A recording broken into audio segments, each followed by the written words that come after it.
ऐसा paper weight use होगा।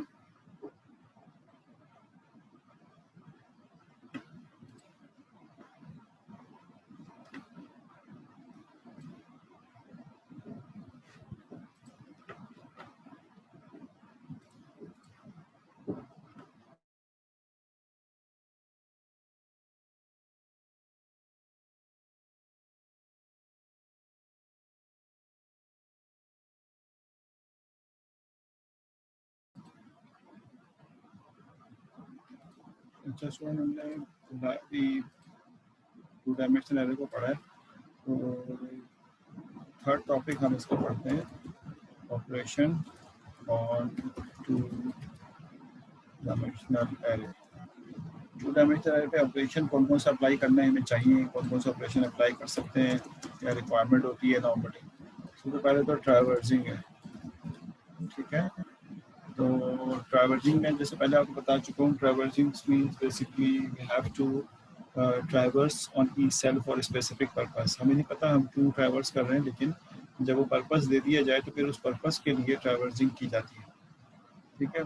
और उसके बाद लॉजिकल ऑपरेशंस, ठीक है। Logical operations, normally logical operations जो है उसके ऊपर अप्लाई किए जाते हैं। और सॉर्टिंग सर्चिंग के लिए बहुत कम इस्तेमाल होता है, कर सकते हैं लेकिन इस्तेमाल बहुत कम होता है। और ट्रैवर्सिंग और लॉजिकल ऑपरेशंस के लिए इस्तेमाल करते हैं इसको हम। और अगर मैं इसके ट्रैवर्सिंग एल्गोरिथम की तरफ जाऊं और ट्रैवर्सिंग एल्गोरिथम को ऑब्जर्व करूं, तो due to the two dimension, ठीक है, बाय टू डायमेंशनल होने की वजह से, ठीक है, we need two loops for accessing the for traversing, ठीक है। ये बेसिकली एक जनरल नोट है कि हम नॉर्मली ये देखते हैं कि हमें बेसिक अगर टू डायमेंशनल एरे है तो हम इसको दो डायमेंशनल एरे होने की वजह से दो लूप के थ्रू एक्सेस करते हैं। अब वो मैं डायग्राम से आपको समझा देता हूँ कि कुछ होता इस तरह से है कि आपके पास अगर कोई एरे है और इसकी साइज mn है, हम तो जब भी एल्गो लिखते हैं तो जनरल साइज लिख रहे होते हैं, तो सपोज करो कि इसका साइज mn है और इसके टू डायमेंशनल एरे में ये एग्जिस्ट करता है, यानी इसका आखिरी सेल जो इंडिकेट कर रहा है वो mn को कर रहा है, यानी m रोज हैं n कॉलम्स हैं। और आप चाहते हैं कि इसको एक्सेस करें, तो इसके एक्सेस करने की वजह ये है, तरीक़ेकार ये है कि आप दो तरीके से एक्सेस कर सकते हैं। आप कॉलम को फिक्स करके इसके रॉ को फिक्स करके कॉलम में मूवमेंट करें, यानी आप कहें कि मैं पहले रॉ में हूँ और उसके बाद सारे कॉलम में मूव करूँगा, ठीक है। और जब सारे कॉलम इसके मूव हो जाएंगे तो फिर मैं दूसरे रॉ में जाऊँगा और फिर सारे कॉलम मूव करूँगा, यानी एक दफ़ा एक रॉ को फिक्स करके इसके सारे कॉलम रीड करें और उसके बाद जब वो ख़त्म हो जाए तो दूसरे कॉलम पे जाएं, और इस तरह आप टोटल m कॉलम तक जो है वो मूव करेंगे और हर कॉलम में, हर रॉ में जाने m रॉस तक मूव करेंगे और हर रॉ में जाते वक्त n कॉलम जो है वो रीड कर रहे होंगे। तो ये एक तरीका है। और दूसरा तरीका इसका वाइस वर्सा है कि आप कहेंगे मैं एक कॉलम में हूँ और सारे रोज इसके एक्सेस करूँगा, यानी पहला कॉलम में पूरा करूँगा, पहले कॉलम में रहते हुए सारे रोज इसके एक्सेस करूँगा, फिर दूसरे कॉलम में रहते हुए सारे कॉलम में इसके एक्सेस करूँगा और फिर तीसरे कॉलम में रहते हुए सारे कॉलम में इसके एक्सेस कर रहा हूँ। तो ये दो तरीके कार है जिससे हम इसको एक्सेस करते हैं, इसके सारे सेल को। क्योंकि ट्रैवर्सिंग जो हम यहाँ करने जाते हैं इसका मतलब है कि आप इसके सारे सेल को एक्सेस करना चाहते हैं। क्या मकसद है वो तो अभी मैं बाद में बताऊँगा, पहले एक्सेस करना सीख लें फिर मकसद के लिए भी सॉल्व करेंगे। जो रॉ फिक्स करके कॉलम में मूवमेंट है ये ज़्यादा प्रिफरेबल तरीक़ेकार है एज़ कम्पेयर टू कॉलम को फिक्स करके रॉ को मूव करें। तो मैं दोनों के लिए एक जर्नल कोड लिखता हूँ, इसमें लिखा हुआ नहीं, तो मैं कोशिश करता हूँ कि उसको लिख लूँ आप, और उसके बाद फिर आपको किसी स्पेसिफिक पर्पस के लिए जो है मूव करता हूँ। अटेंडेंस लेता हूँ थोड़ी देर में, सब लोग आ जाए, कितने आ गए? 25 स्टूडेंट आ गए, चलो ले लेते हैं अटेंडेंस, कोड लिखने से पहले अटेंडेंस ले लेते हैं। जो लोग पहले सेशन में थे उनका बता दीजिएगा मुझे, ताकि मैं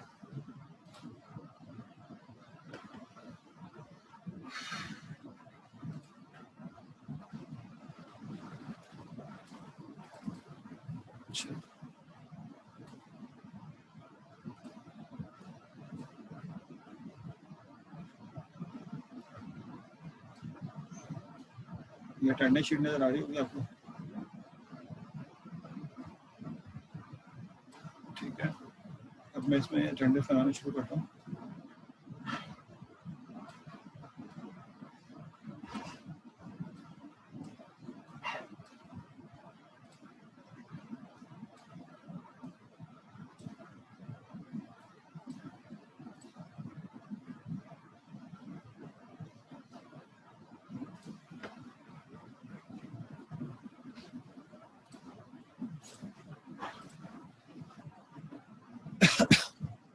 अच्छा, ये अटेंडेंस शीट है आपकी और इसको मैं अटेंडेंस मार्क कर रहा हूँ। अब आप देखते रहिएगा, अगर आपकी मिस हो जाए तो आप बताइएगा। मैं अभी अटेंडेंस टेक्स्ट से नहीं दे रहा, जो आपने लिखा है इसमें जो आईडी लिखी है उसको अटेंडेंस मार्क कर रहा हूँ।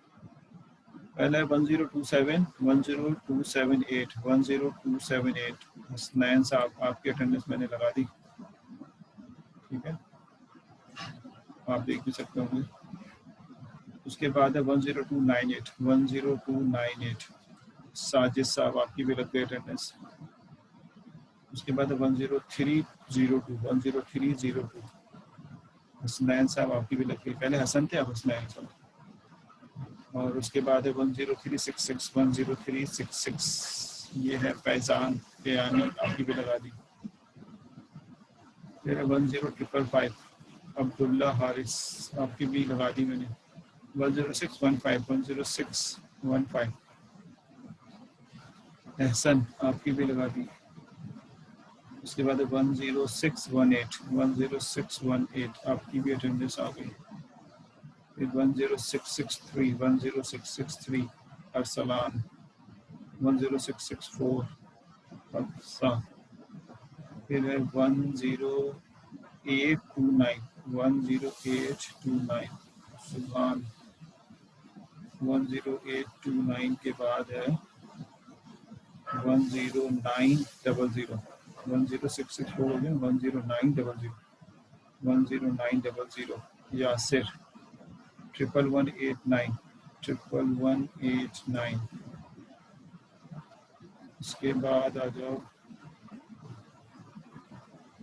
1189 के बाद है 10900, 10900 इसको लगा दी नहीं आ सकती। 1189 हो गया। 1123, 1123 तो मेरे पास नहीं है, कौन है? 11231, 11231 तो मेरे पास नहीं भाई। ये डेविड रजिस्टर है हसनात। 11231, जब चेक कर लेना अपनी आईडी हसनात साहब, मुझे लग रहा है आपकी आईडी मेरे पास नहीं आ रही।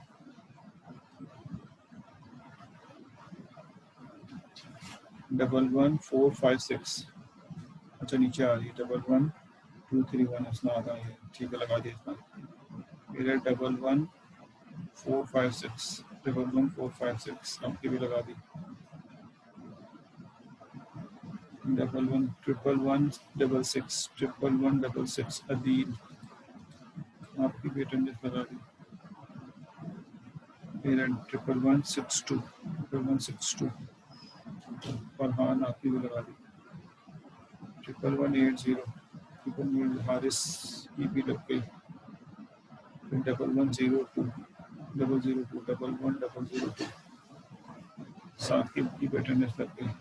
11210, 11210 एहतशाम, आपकी भी लगा दी। 11210 के बाद है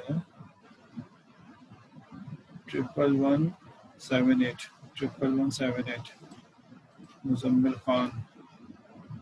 11278, 11278 ये आ गया सिमरा। 11479, 11479 सुमेरा। 10075, 10075 उज़ैब, आपकी भी लगा दी। 11457, 11457 11457 ये आपकी भी लगा दी। मोहम्मद हम्माद, तुम्हारी आईडी नहीं आ रही।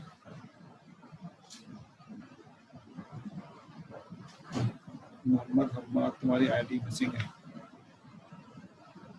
अच्छा जी,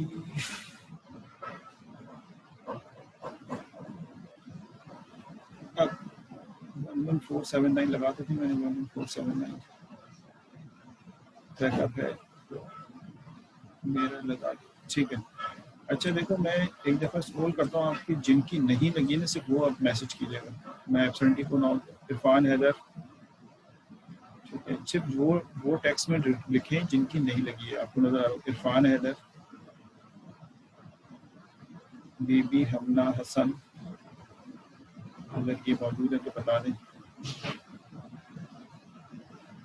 उसके बाद है मोहम्मद जावेद 10797, जावेद थे, चलो लगा दीजिए। जवेरिया फरीद,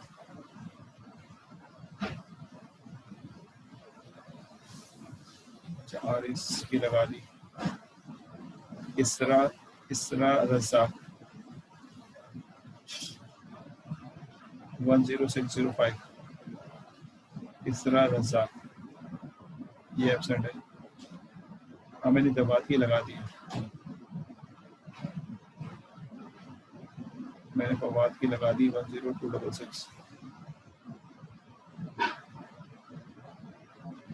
फवाद ठीक है, तुम्हारी भी लगा दी। इरफान हैदर एब्सेंट है। बीबी यमुना हमना सॉरी ये भी एब्सेंट है। इसरा रज़ाक,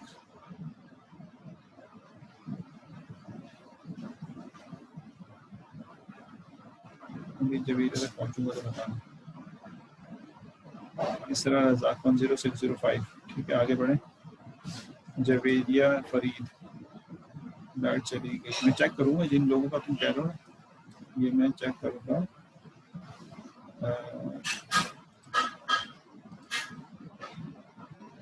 इस सेंस में कि ये लाइट गई तो प्रेजेंट थे नहीं थे, फवाद तुम्हारी लगा दी।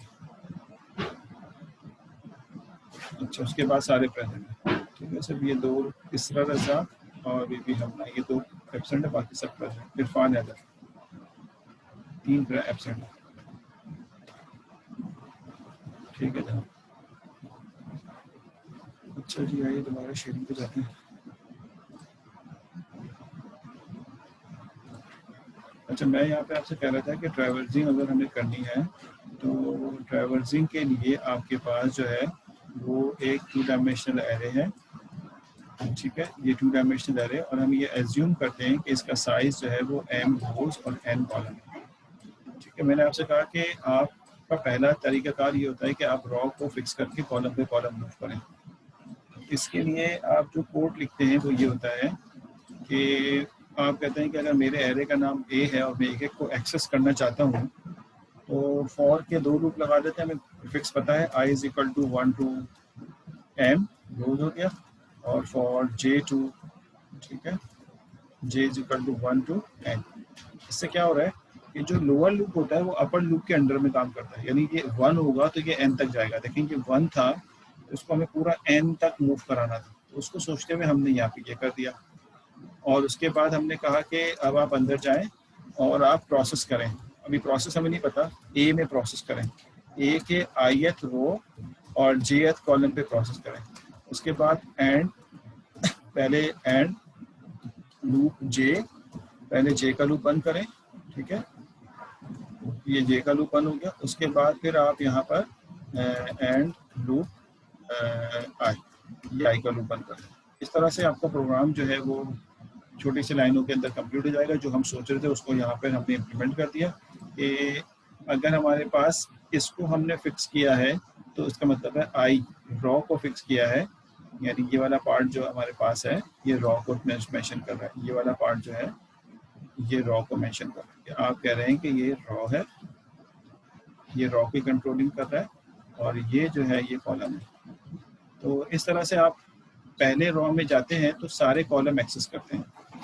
ये कह रहा है कि आप पहले रॉ में जा रहे हैं तो सारे कॉलम एक्सेस करें, फिर सारे कॉलम एक्सेस पे दोबारा आप जाएंगे, जब सारे कॉलम एक्सेस पे दोबारा इसी फॉर पे जाएंगे आई वाले पे, और फिर दूसरे रॉ के अगेंस्ट में सारे कॉलम एक्सेस करें। तो बेसिकली इस तरह से ये हैंडल आराम से हो जाएगा। तो अब जो प्रोसेस है वो तो भी हम डिस्कस करते हैं ना, प्रोसेस क्या करना है हमें। अब अगर हम यहाँ पे बात कर रहे हैं कि कोई अगला एल्गोरिथम जो कि बेसिकली कॉलम को एक्सेस करवाना है हमें और एन इसके वो है, तो हम इसको यहाँ पे लिख सकते हैं कि for i is equal to, ठीक है, 1 to i is equal to 1 to n, ठीक। और दूसरा हमारे पास है for J is equal to 1 to m. अब आपने प्रोसेस करना है इसको, प्रोसेस ए, और आपके पास जो ऑप्शन है वो ये है कि आप अब मूवमेंट करेंगे किसके अंदर, रॉ में, तो आप जे लिखेंगे और यहाँ पर आप लिख देंगे आई। उसके बाद यहाँ पे एंड, मैं पूरा नहीं लिख रहा, एंड और यहाँ पे एंड। तो अगर ये वाला कोड लिखते हैं तो इसमें आप पहले वाले में और इसमें क्या फ़र्क है ये आपको कुछ सोचना होगा कि पहले वाले में आपने एम तक चलाया था और उसको पहले लिखा था, तो उसको फिक्स कर दिया था आपने, ठीक है, क्योंकि रॉ हमेशा पहले होता है। तो रॉ फिक्स हो गया, कॉलम मूव हो रहा था कि सेकंड वाला लूप इसके अंडर सुपरविजन में, तो कॉलम मूव हो रहा था। यहाँ पर इसका आपने रिवर्स कर दिया, आपने पहले में जे करके जे को यहाँ से इसको इनर कर दिया, तो जे बार बार चेंज हो रहा होगा। यानी आप अगर आई की वैल्यू 1, सॉरी ये 1 है, आई की वैल्यू ये भी 1 है, ये मैं थोड़ा सा, ये भी 1 है ना, आई की वैल्यू अगर 1 लेके चलाते हैं तो जे मूव होगा। आई की वैल्यू 1 है तो सारे जे यहाँ पर मूव हो रहे होंगे, और आई की वैल्यू अगर 2 हो जाएगी तो दूसरा कॉलम यहाँ से फिर इस तरह से सारे इसके सारे रोज मूव होंगे। तो ये दो एल्गोरिथम है जो बेसिकली ट्रैवर्सिंग के लिए इस्तेमाल होते हैं। अब प्रोसेस ये है कि आप जो प्रोसेस चाहे कर लें, ठीक है, प्रोसेस में भी आपको करवा देता हूँ थोड़ी देर में। ये इसको मिटा के पहले एज क्वेश्चंस ले लो। समझ क्या नहीं आ रहा बताओ। इसमें मैंने पहले आपको इस कोड को लिखने से पहले डायग्राम में समझाया कि करना क्या चाहते हैं हम ट्रैवर्स करना चाहते हैं एक एक सेल को। ट्रैवर्सिंग हमेशा सेल के अंदर की जाती है, एक एक सेल पे जाना चाहते हैं। तो अब मैनुअली तो नहीं जाएंगे ना, हमारे पास तो एम रोज है, यानी रोज की तादाद जो है रोज है एम और कॉलम्स जो हैं वो है एन। तो हमें एक एक को बेसिकली मूव करना है। तो इसके दो तरीके बताए गए, दोनों का एल्गोरिथम मैंने यहाँ जब एक फॉर्मेट के अंदर लिख दिया है। पहला मेथड जो है वो ये है कि आप पहले रॉ में जाएं और इसके सारे कॉलम एक्सेस कर लें, ये वाला कॉलम। तो जब यहाँ जाएंगे तो ये कौन सा होगा, 1 1 होगा। यहाँ जाएंगे कौन सा होगा, 1 2 होगा, 1 3। यानी आपने रॉ को फिक्स कर दिया और सारे कॉलम एक्सेस कर लिए।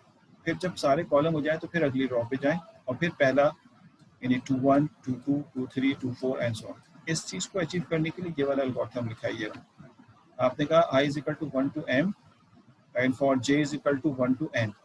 ये पहले वाला रोज को मेंशन करता है, दूसरा वाला कॉलम्स को करता है, ठीक हो गया।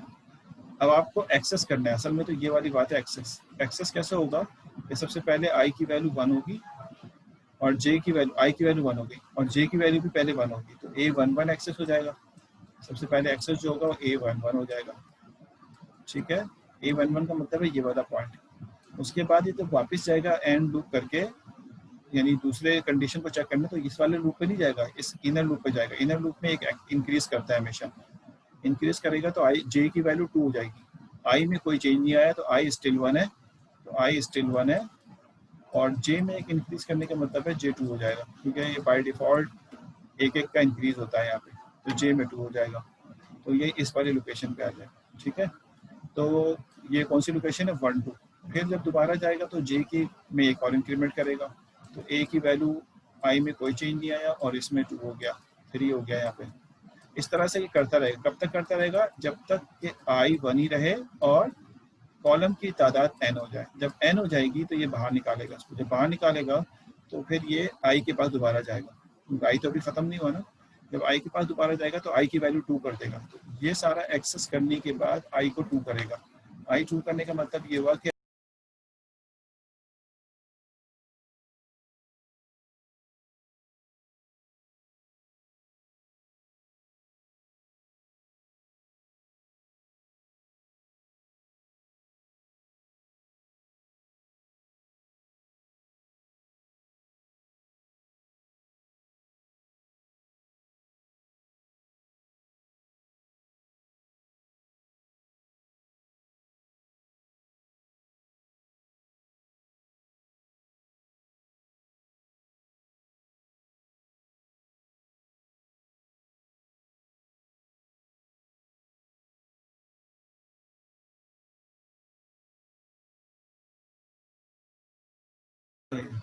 आपके पास सॉरी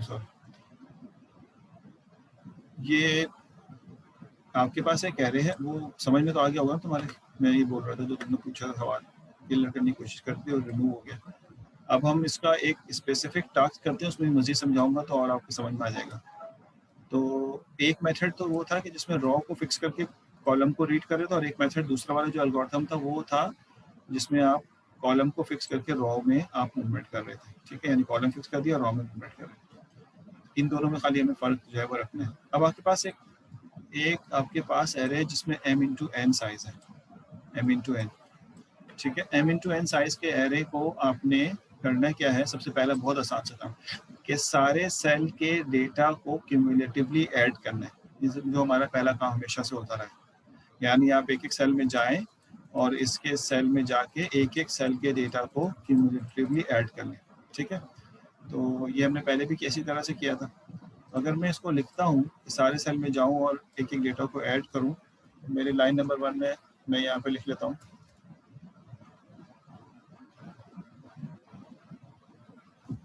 आवाज़ कट रही है।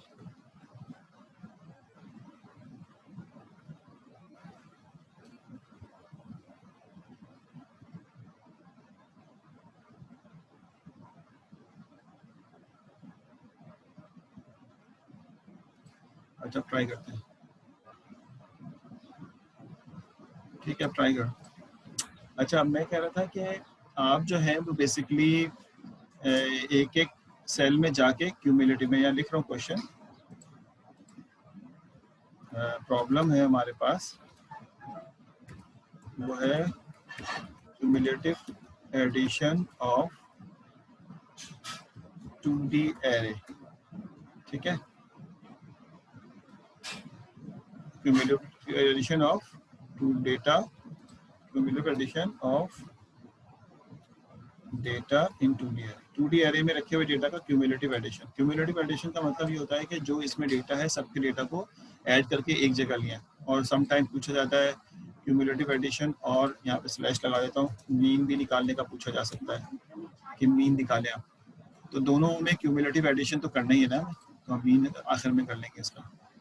तो इस कंडीशन के बेसिस पे आप कहते हैं कि जो हमारा पहली लाइन होगी उसमें आप कहेंगे कि मैं एक सम लेता हूं और उसको जीरो कर देता हूं। क्यूमुलेटिव एडिशन के लिए कोई वेरिएबल लेना होता है, तो सम एक वेरिएबल है जिसको मैंने जीरो लिया। सम कोई कीवर्ड नहीं है, मैं कोई कीवर्ड नहीं यूज कर रहा। सम एक वेरिएबल है जिसको मैंने यहाँ पे। अब एक एक सेल पे जाना है ताकि क्यूमुलेटिव एडिशन हो। इस सेल पे जाऊंगा, अब मेरा तरीकेकार ये होगा कि मैं इस सेल पे जाऊंगा, फिर इस सेल पे जाऊंगा, फिर इस सेल पे, इस तरह से सारे सेल पे जो है मूवमेंट करूंगा। तो अब अगर मैं एक एक सेल पे जाना चाहता हूँ, ठीक है, तो मैंने कहा कि मैं पहले जो है वो सम, मैंने नंबर 1 लाइन पे मैंने क्या किया, सम को मैंने जीरो कर दिया क्यूमुलेटिव एडिशन से। दूसरी लाइन पे मैंने कहा कि मुझे पता है एरे का नाम मेरा अगर ए है जो भी है, तो मैं फॉर का एक लूप चलाता हूँ, और for i is equal to 1 to m। ठीक है, और लाइन नंबर 3 में अगर मैं यहाँ पे रन करता हूँ फॉर, ठीक है, j is equal to 1 to n, यहाँ पे 2 लगा दें। तो ये आपके पास 2 हो गया। उसके बाद नंबर 4 लाइन में अब आप जहाँ प्रोसेस लिख रहे थे वहाँ पे आप वो एक्शन लिखेंगे जो चाहते हैं ऊपर दिया हुआ। तो पहले आप क्यूमुलेटिव एडिशन करें। क्यूमुलेटिव एडिशन का मतलब ये है कि सम इज इक्वल टू, ठीक है, सम, अब आप sum is equal to sum plus और एरे की वो लोकेशन जो ऐड करना चाहते हैं। तो ए अगर एरे का नाम है, ठीक है, ए ऑफ पहली लोकेशन यानी आई, और उसके बाद जे यानी दूसरी लोकेशन। इसका मतलब है आप इसकी 1 लोकेशन पे जाएंगे, सम के साथ ऐड कर देंगे। सम में 0 है तो 0 में कोई भी पहला वाला ही डेटा ऐड होकर सम में चला जाएगा। फिर दोबारा जे में जाएंगे, जे 2 हो जाएगा, तो 1 2 की लोकेशन पे जाएंगे, यानी सेकंड लोकेशन पे जाएंगे, और सेकंड लोकेशन का डेटा सम यानी जो पिछले डेटा है उसमें ऐड हो जाएगा। यानी मिसाल के तौर पर अगर मैं कोई टेम्परेरी डेटा लिख देता हूँ यहाँ पे, जो कि कुछ इस तरह से है कि यहाँ पे अगर मिसाल के तौर पर 6 है, और यहाँ पे 5 है, और यहाँ पे 9 है, और सो ऑन, इस तरह आगे जा रहा है, तो आपको नजर आ रहा होगा कि सम में पहले 0 था, I1 J1 1 की लोकेशन उठाई इसने यहाँ से, यानी 6 को पिक कर लिया, 6 को सम में ऐड किया, सम में 0, तो 6 + 0 6 आ गया, तो सम में 6 हो गया, तो पहला सेल का डेटा जो है वो सम में आ गया। फिर जब दोबारा से ये जाएगा जे के पास, तो ये आई की जे की वैल्यू 2 कर देगा, तो 1 2 हो जाएगा, आई में चेंज नहीं आया, तो 1 2, 1 2 का मतलब 5, तो इसका मतलब है 5 यहाँ से लेगा, ठीक है, और सम में 6 रखा हुआ था, तो 6 और 5 11 करके सम में ऐड कर देगा, यानी ये दोनों सेल ऐड हो जाएंगे। उसके बाद इसका रिजल्ट सम में आ गया, अब 11 से इसमें आ गया। उसके बाद दोबारा जे के पास जाएगा, 3 कर देगा, इसको 3 करेगा, तो इसका मतलब है I1 J3 9 होगा, तो डेटा 9 है और सम में अब 11 है, 11 और 9 20, अब सम में 20 हो जाएगा, और इस तरह से ये मूव करता रहेगा और फाइनली डेटा जो है वो सम में स्टोर हो जाएगा।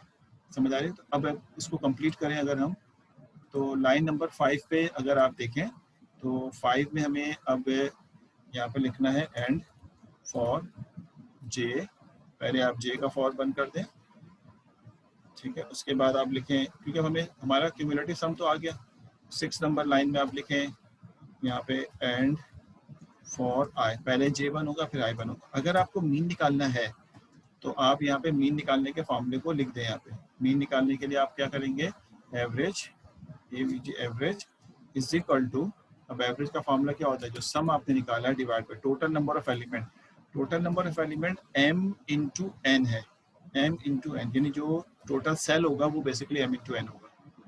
तो इतने सेल के डेटा को ऐड किया आपने और ये आपने एवरेज निकाल दिया। लाइन नंबर 8 में आप चाहे तो प्रिंट करा दें, प्रिंट एवरेज, ठीक है, और लाइन नंबर 9 में आप एग्जिट कर दें। तो इस तरह से आपका ये प्रोग्राम जो है वो 2 डायमेंशनल एरे में ट्रैवर्सिंग का प्रोग्राम रन हो जाएगा। इस तरह रन होगा, दोबारा देख लें दफ़ा ताकि कोई कन्फ्यूजन ना रहे। होगा क्या कि पहले आपने सम किया 0 और ये इरादा ये था कि सम में क्यूमुलेटिव एडिशन रख लेंगे, और 0 करने की वजह मैं कई दफ़ा बता चुका हूँ कि मेमोरी में डमी डेटा, जब कोई इंटीजर इनिशियलाइज करते हैं तो डमी डेटा आ जाता है, तो डमी डेटा से बचने के लिए हमने उसको क्लीन कर दिया 0 से। इन 2 लूप की वजह से आपने इसको रॉ फिक्स करके कॉलम बाई कॉलम एडिशन शुरू कर दी, और जैसे ये रॉ खत्म होगा अगले वाले में उतर जाएंगे। तो हमने कहीं इसको तोड़ा नहीं है, बल्कि इसको हमने एक एक करके आगे की तरफ मूव किया है। उसके बाद जब इस सम के अंदर डेटा आ गया तो हमने दोनों लूप के अंदर बंद कर दिया, यानी ये यहाँ से लेकर यहाँ तक का काम जो है, लाइन नंबर 6 तक का काम जो है वो क्यूमुलेटिव एडिशन का कंप्लीट हो गया। अब वो ये कहता है कि सम जो है बेसिकली हमें एवरेज निकालना है, तो सम में जो डेटा है उसको नंबर ऑफ सेल से डिवाइड कर दें। नंबर ऑफ सेल कितने, m इंटू n है, यानी अगर ये मिसाल के तौर पे 8 इंटू 10 है टोटल एरे साइज, तो 80 सेल होंगे, तो 80 सेल यहाँ पे ऑटोमेटिकली मल्टीप्लाई से आ जाएंगे, और उसके बाद प्रिंट एवरेज और एग्जिट कर दिया।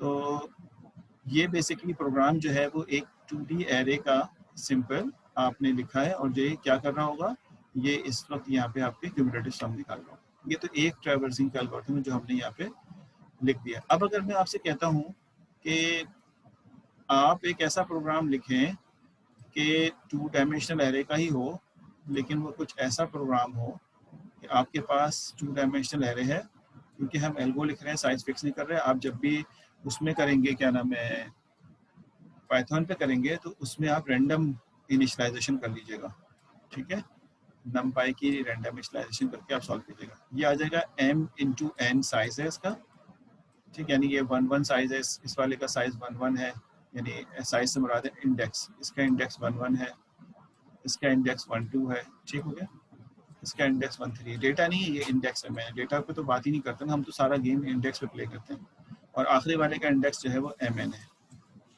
तो इस तरह ये इंडेक्स है। मेरा क्वेश्चन यहाँ पे ये है कि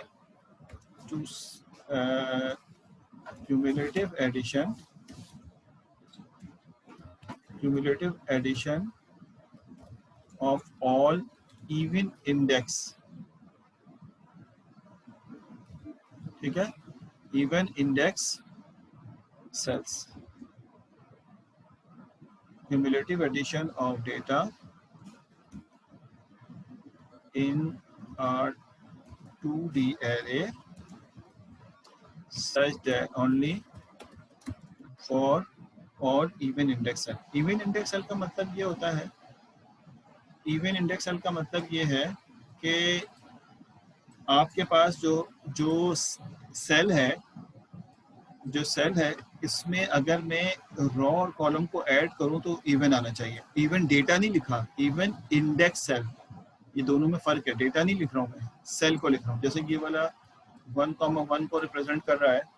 1,1 का मतलब है 1 और 1 को ऐड करेंगे 2 आ जाएगा, ये क्यूमुलेटिव एडिशन में शामिल होगा। लेकिन ये 1 और 2 को अगर हम ऐड करेंगे तो 1 और 2 जो है वो 1 और 2 जो है बेसिकली शामिल नहीं होगा।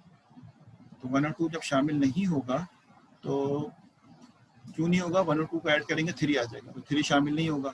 लेकिन 1 3 जो है वो शामिल हो जाएगा, क्योंकि 1 हमें देखना है कि इन दोनों को ऐड करने के बाद जो इवन होंगे वो हम क्यूमुलेटिव में शामिल करेंगे और जो नहीं होंगे उसको हम शामिल नहीं करेंगे। ये बिल्कुल सही है, ये जो साकिब ने लिखा है ये बिल्कुल सही लिखा है। तो जिनको ने नहीं लिखा अभी तक उनके लिए मैं लिख देता हूँ कि आप कहेंगे कि मिसाल के तौर पर लाइन नंबर 1 है, साकिब ने सही लिखा था बिल्कुल, सम इज इक्वल टू 0, ये असाइनमेंट कर दिया आपने। और उसके बाद लाइन नंबर 2 में आप लिखेंगे for i is equal to 1 to m। उसके बाद लाइन नंबर 3 में लिखेंगे आप फॉर, ठीक है, i is equal to sorry j is equal to 1 to n।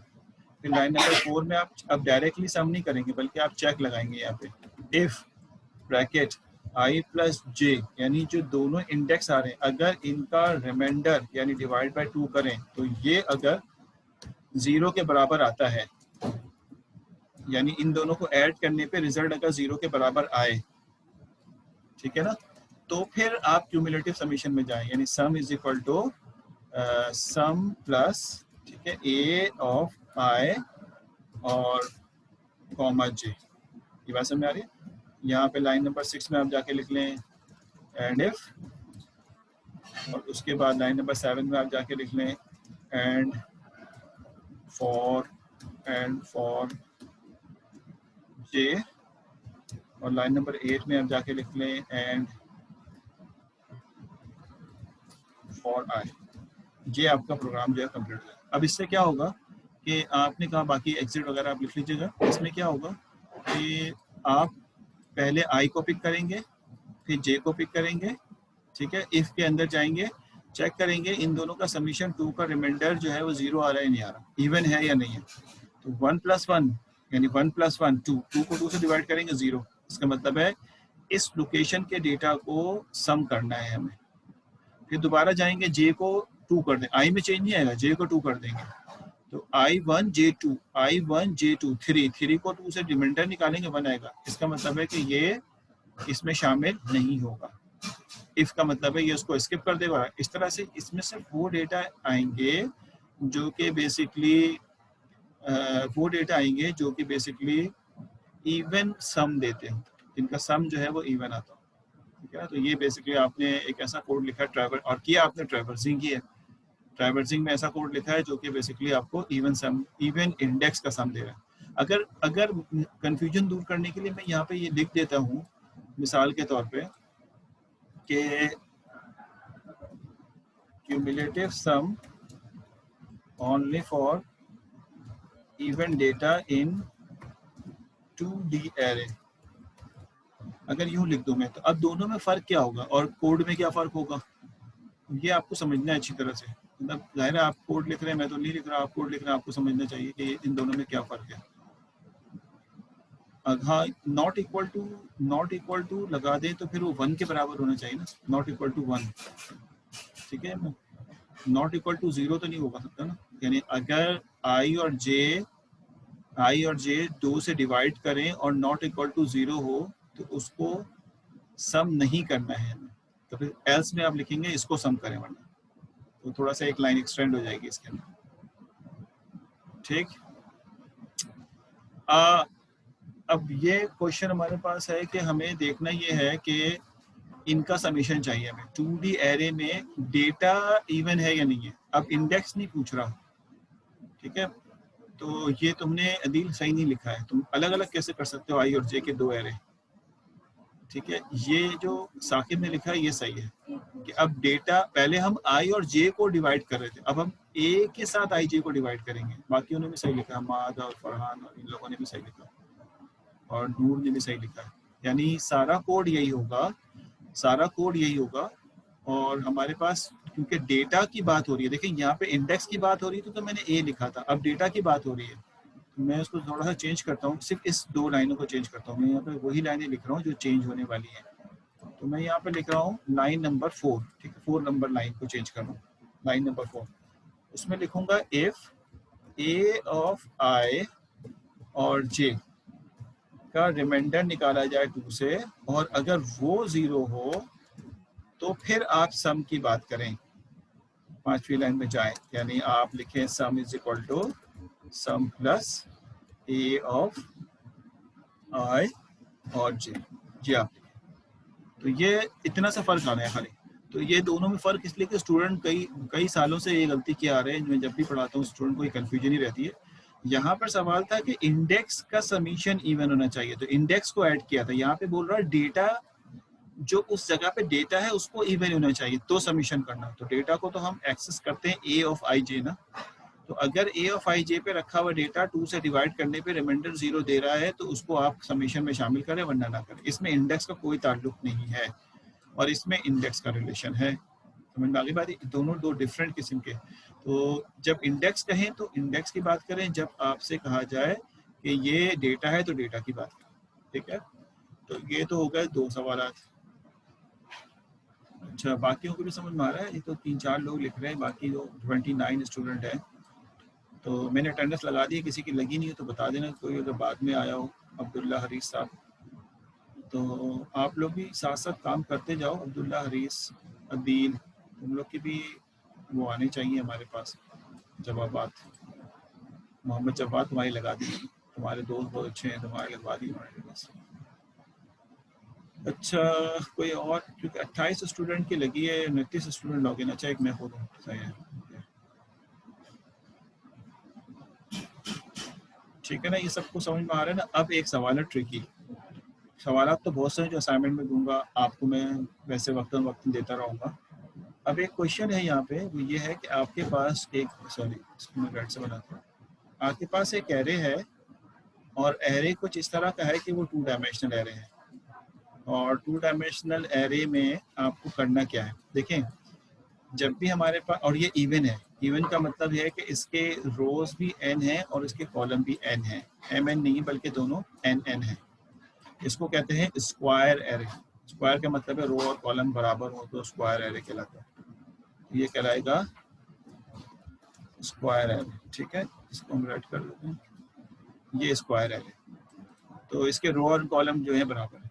जब रो एंड कॉलम बराबर हो तो इसके अंदर डायगोनल का कॉन्सेप्ट डेवलप होता है। डायगोनल मैट्रिसेस की बात हो रही है, स्क्वायर एरे या मैट्रिक्स, सही है। ये दोनों एक ही बात है, क्योंकि हम इसमें इसको मैट्रिक्स कहते हैं, वैसे तो ये एरे है प्रोग्रामिंग लैंग्वेज में। तो 4x4 का है अभी, लेकिन हम इसको n/n कह रहे हैं क्योंकि हमें कोड n/n का